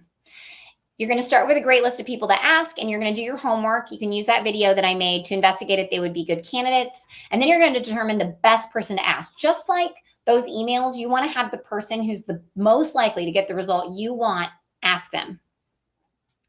The next thing you're going to do is you're going to call them. I know you don't want to call them. You want to send them an email. I get it. But just sending them an email is not nearly as personal as calling them and making the ask. If you go out of your way to ask them, they are so much more likely to give. Every year, I give to the Boone County Fair. Every year, because I showed cattle as a kid. I was the fair queen. It was a huge experience in my upbringing. Every year I give to them. Every year I do an ad in their fair book. And I hate to say it, they send me the letter and I just set it aside. But every year Matt calls me and he's like, Monica, get your money in. And I'm like, okay, cool. Thanks, Matt. Right? It's the same thing with these individuals for you. Now, all of the peer-to-peer campaigners who responded to our 2019 survey said that they were asked personally. So you can't expect to just put this call out on social media and have it happen. You are actually going to have to ask people to do this for you. I encourage you to approach them with an idea. You know what they're good at. That's why you put them on the list. So just like with your emails, just like with your story, too many things, too many options makes it complicated. It makes it feel undoable. So we're going to make it as simple as possible. Will you do this? Think about it for them in advance and explain to them that you have a problem that they're going to help you solve by doing this campaign, and then thank them and let them know that you know them by giving them a solution that would probably work. As you're talking to them, ask them why they support your organization. I know this seems counterintuitive. It seems counterintuitive because you're like, well, clearly they support us because they love us. But here's the deal. They have to be able to talk about why they support you with the people that they're asking for donations from. Asking them this question helps them discover their own story so that they can share it with others and personalize their ask. And a personalized ask is always better. So while they're talking, what I want you to do is I want you to take notes. Take notes and write down what they said. Because when you're put on the spot to say it later, you don't remember. It's not there anymore. Like in this first magical moment of this conversation, you can do them a huge favor by documenting why they support their cause. You can give them an expectation of a time investment. They can spend as much time as they want to, but our campaigners last year mostly spent just a few minutes a day. That's what that really big graph is there. And half of them spent the entire month campaigning, while the other half only spent part of the month campaigning. So it's up to them what they want to do. And Robin Peoples in her interview has a good gauge of time investments and what she suggests for people for the Wounded Warrior Project in her video. All right, so you're also going to anticipate objections. Now, I know that I'm encouraging you to do this, and I don't want to scare you off, but I do have to let you know that you will get some objections, and that's okay. If you know about them in advance, you're going to have a way easier time handling them. So after our survey of our 2019 donors, we found out that 56% of them had never even heard about the peer-to-peer opportunity. They didn't even know what peer-to-peer was, quite frankly. And then those that did know about it said that they wouldn't do it because they were too busy or they didn't feel comfortable asking others for money. So ask yourself, how do I overcome these objections in a kind way? First, I have to give you permission, and you need to give yourself permission that after they give you an objection, you can continue talking to them. You don't just have to hang up the phone. You don't have to be done with the conversation. It doesn't end. In sales, when you're asking someone to do something, when they say no, you ask yourself, what do they not understand? Where's the gap in their knowledge that doesn't quite connect them with why this is so important and why they can do this? So they may be objecting because of a misconception or misunderstanding. So, for example, if they say, I don't have time, then you can say, well, you don't have to spend more than a few minutes a day. You don't have to do it for the whole month. I'm going to give you everything that you need to make it happen. You can write their email for them and say, hey, will you just send this to your friends? Here's a couple posts. Will you put them on Facebook? And we'll talk about that in a second.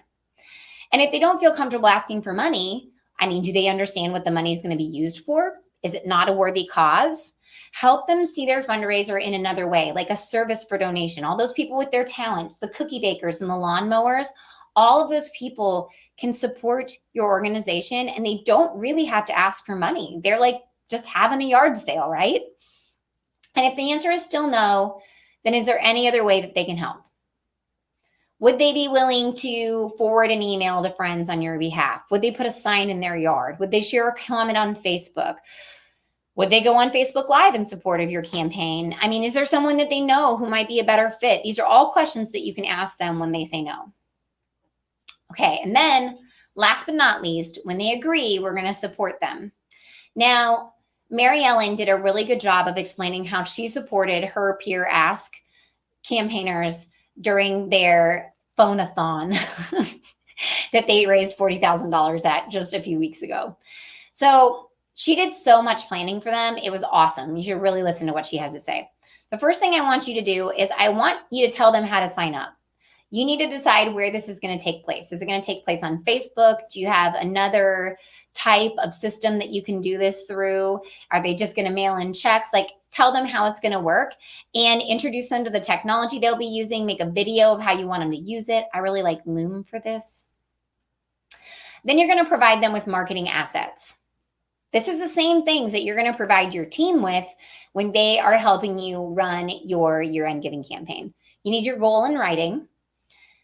Explain what the campaign is specifically supporting in writing.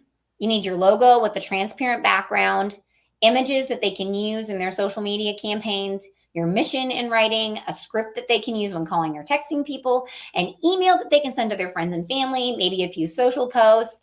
Provide them with a suggested promotional schedule. Here, you can give them the same schedule that I just gave you for the emails. Just copy it. Give it to them. It'll be awesome, okay?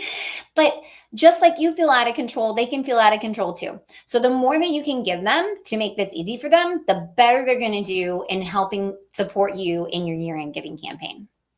And if you don't have a script, then you can ask your executive director or a regular spokesperson for your organization to record themselves doing a mock ask. And then you can transcribe the conversation and you can edit it down for easy consumption. So I use otter.ai for this. There's an app in my phone that allows me to just talk and record, and then it will transcribe it as I'm going. Now you can record it in another way, and you can upload like audio or a video to otter.ai, and they will transcribe one for you for free. Other than that, you have to pay to keep transcribing, but you can use the app and it does a very good job. What I want you to do is I want you to pretend like you're a sales trainer. I want you to assist them in selecting the theme for their peer-to-peer. You did that before you even asked them, right? And then you can help them brainstorm their list of people to ask, friends, families, connections, coach them through a conversation. If that's what they're going to do, if they're going to call people, you want to make sure that they have a good conversation with people. So you can just role play that. And people are really good about doing that. Share common objections, just like I did with you, and share how to respond, and then explain how many times or how often to contact people via phone or text. That can be part of that that schedule that you give them for promotion. Okay. And then last but not least, you're going to offer them support throughout their campaign. You're going to check in on them. They're like your employees right now, right? So you're going to call, text, email them to check in, follow their progress, and let them know how much you appreciate them. Thank them, thank them, thank them. They're going out of their way to do something for you. We need to make sure to thank them. Ask them if they need anything else from you, and comment and interact with all their social posts so that way they know that you see it. And for more on this, you can watch the on-demand content, because Robin Peoples with the Wounded Warrior Project talks about it a lot. Like I said, Mary Ellen does a great job explaining how she did it. They're going to help you through this. All right. So what did we cover here, friends?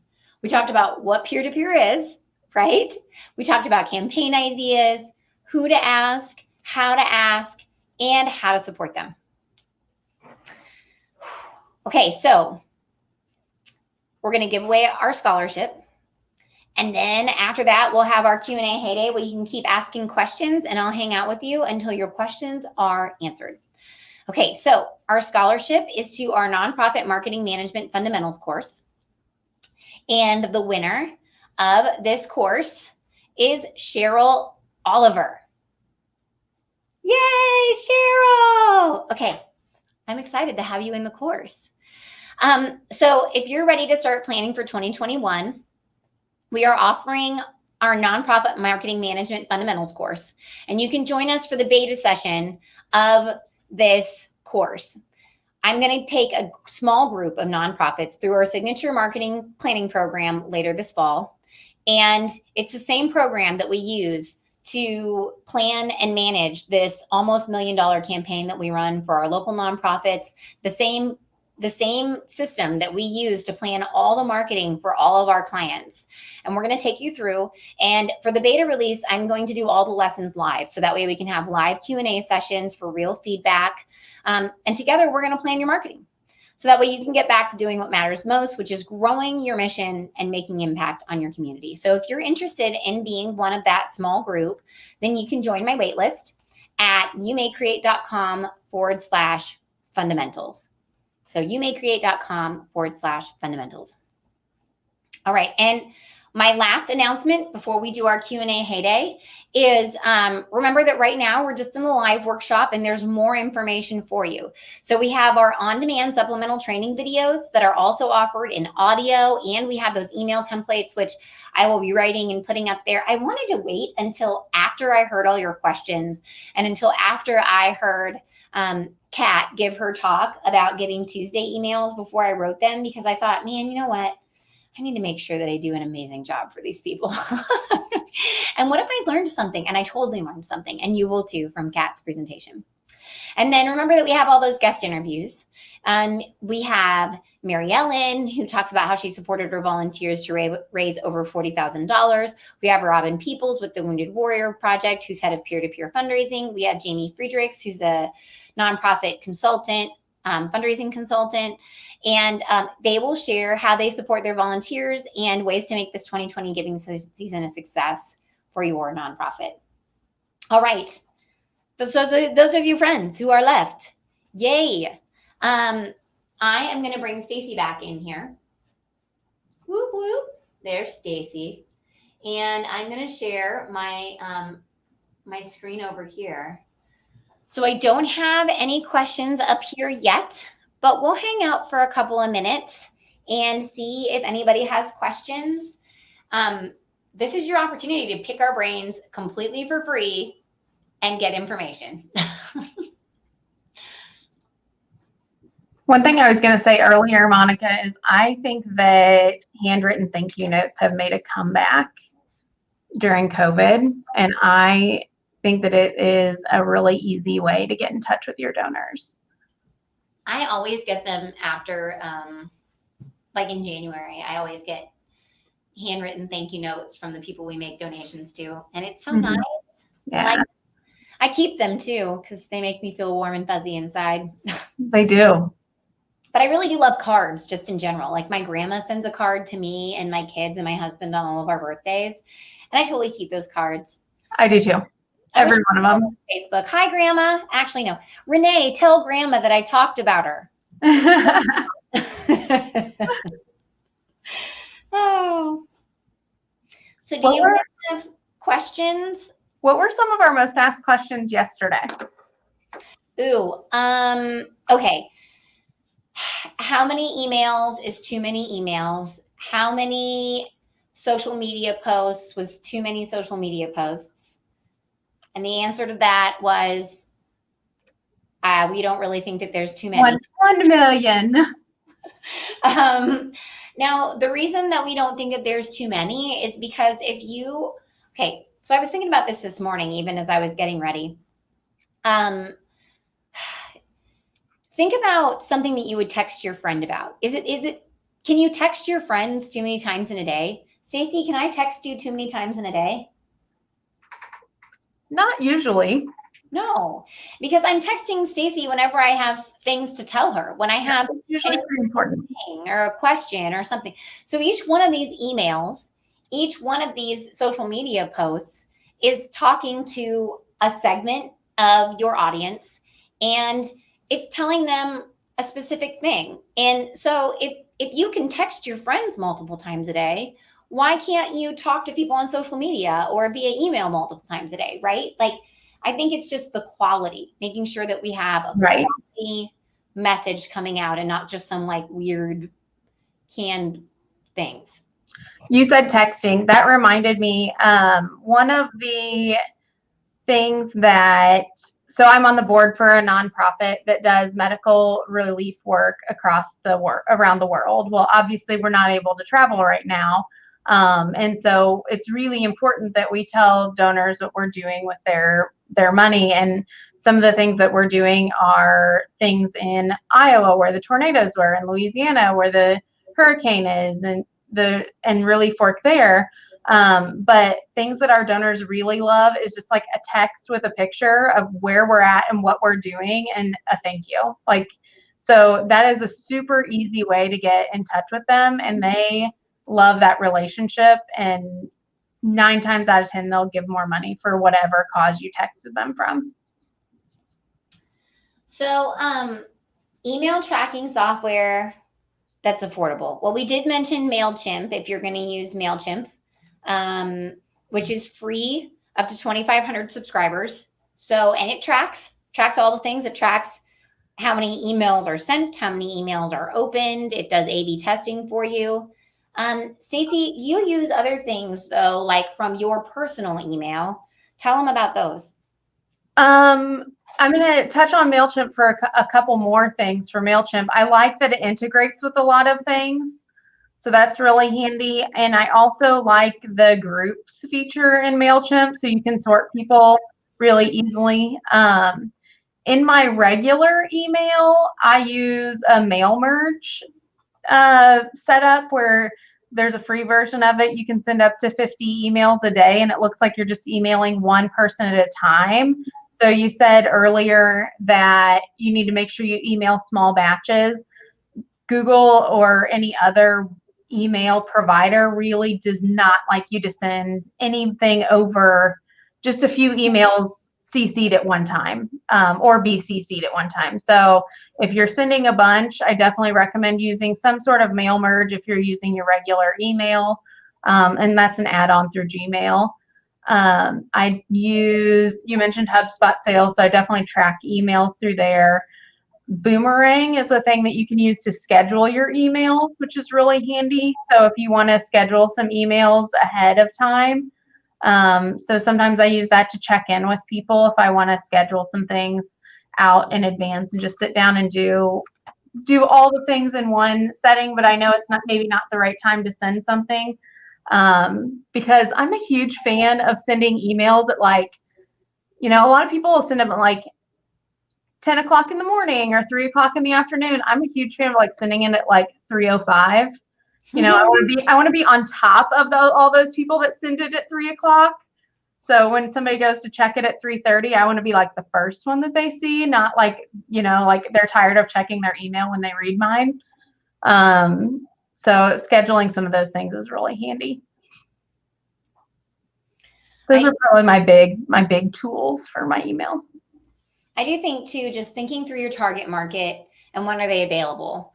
Because I know that Stacy will nod her head when I say this, but we are business to business individuals. We don't necessarily sell to individual people in our company. So sometimes the best times to catch these people are before you would think the workday starts. Yeah. And after you think the workday would end, because they could be the person that's answering the phone then. Yeah. I have a lot of phone conversations between 5 and 6 o'clock at night or early in the morning. Mm-hmm. Just because those are the times that nobody else is really talking to them. Mm-hmm. Everyone is kind of leaving them alone, so they'll actually talk to me at that point, or that's the time where they can actually return my phone call or get back to me. So yeah, I always feel like I wait until the end of the day to return phone calls. Mm-hmm. A lot of the times I do call people when I'm in my phone on the way home, Yep. to catch up with them. I know do the same thing. Another question that we got yesterday, and also in a roundabout way we got today was people just feeling overwhelmed because there's just so many things, right? So many things, so many opportunities to promote your year-end giving campaign. And they wanted to know, what do we even do, right? Do we just make a huge list in Excel? What does that look like?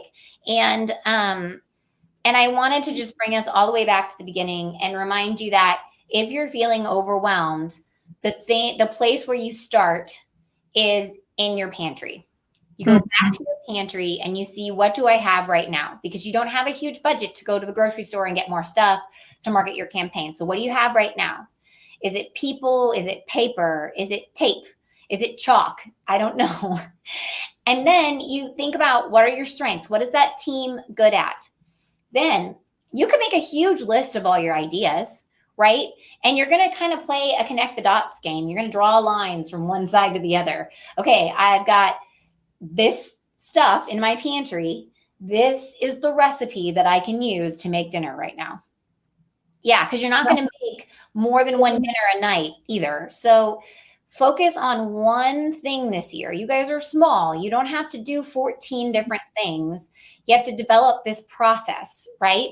And you'll figure it out this year, and then you can add another thing next year, right? So pantry, recipe, work on one recipe for this year. Don't overwhelm yourself. There was a motivational speaker one time that told me that you can only have one goal at a time if you actually want to achieve it. So one focus at a time, which is kind of an interesting feat for me because I'm an achiever. If anybody knows the Enneagram, so I like to go after all kinds of things and get things done. I like to color in all the boxes on my list and everything like that. So one goal at a time is really a good thing. Yeah, I think that was probably my biggest challenge, becoming a mom and a business owner, because I could be solely focused on being a business owner, and then I added mom to it, and I was like, wow, this is harder. I think circling back to what you said there, making your big list. If people, somebody asked earlier that they get tired of asking the same people.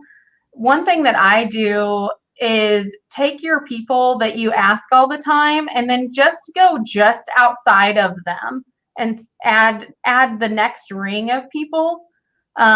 because likely that next ring of people they've heard of you because your inside circle has talked about it. And then you can add that next layer of people, and then those people become supporters and promoters of you. And so it kind of it builds on itself. So it's sort of the same concept from a donor perspective, where you can ask more people, but just asking the next layer. Mm-hmm. Absolutely. Or you can, like we said earlier, you can ask them to help you meet more people. Like you don't have to ask them for money this time. You could ask them to help you meet more people. And that's what Casey's talking about, is drawing that ring and then seeing all those auxiliary people that they're related to. So with your donors, your big donors, say, hey, you know, how can they help me meet more people? And that can be something that they can help you with, right? They don't have to necessarily give you money, because those connections are a huge asset. And don't be afraid during your year-end giving campaign to offer a money alternative, because right now I think you have two kinds of people. You have people who are able to give a lot more than they normally could because of the current climate of what's happening in the world. And then you have people who really can't give because they're struggling, but they maybe have time, or they have something they can, like a good that they can donate. So don't be afraid to offer a non-financial ask in your year-end giving campaign too. That was one thing that people asked multiple times yesterday is it okay to ask right now? How do you do that? And yes, the answer is yes. There are absolutely people that are hurting, and there are also people who have more money to give than they have before for many different reasons. And so there is no harm in asking people to give, as long as you are empathetic of their situation and you're not just like, you know who your donors are, you know these people. If you like, make sure that you have that that you're compassionate and in your ask. But a lot of people are doing just fine right now, and it's absolutely okay to ask. Yeah, and some people like are even thriving right now, like at the risk of there are some businesses and people who are thriving just because of their situation or whatever they're doing, but there are definitely people who are hurting. So you got to be sensitive, and not everything that you put out there is going to be an ask either. You're going to send thank yous, and you're going to tell your story and all of those other things too. So okay, friends. So if there are not any more questions, I just want to remind you that you have all the on-demand and supplemental training videos that you can find out at youmaycreate.com. And there's audio available for you to listen to if you don't have time to watch those videos.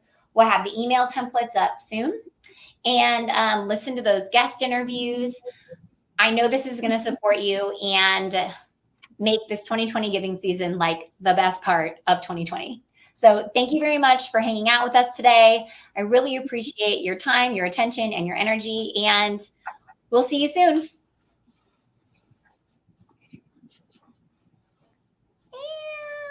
I need my mouse. I lost her.